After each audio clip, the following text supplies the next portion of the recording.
যাই গঙ্গার থেকে স্নানটা সেরে আসি।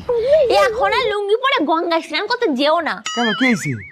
কেন তুমি জানো না গঙ্গার তলা দিয়ে এখন মেট্রো চলছে? তোমার অ্যানাকোন্ডা তো সবাই দেখে নেবে।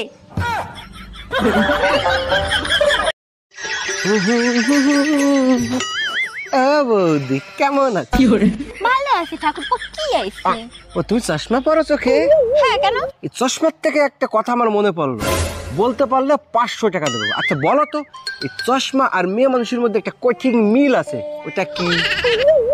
চশমার মেয়ে মানুষের মতো কঠিন একটা মিল? বলতে হলে 500 টাকা।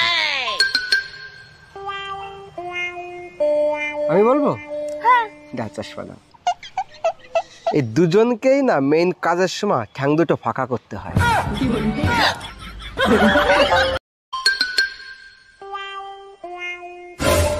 সত্যি বৌদি, এই তোমাদের এত কষ্ট না আমার একদম সহ্য হয় না, ভালোই লাগে না।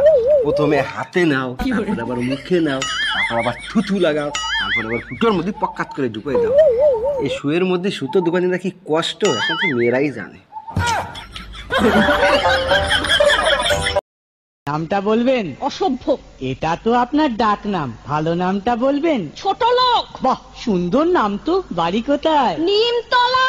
বাহ বাবা, খুব ভালো জায়গায়। কবে মারা গেলেন? কেন, আপনার শ্রাদ্ধের আগের দিন। যাও তো। শোনো বৌদি, তুমি যদি আমার সঙ্গে সবসময় এরকম করো না, আমি কিন্তু আমাদের ভিডিও ভাইরাল করে দেবো। যাও করো গে, সবাই দেখুক তোমার টুনটুনি ফটো।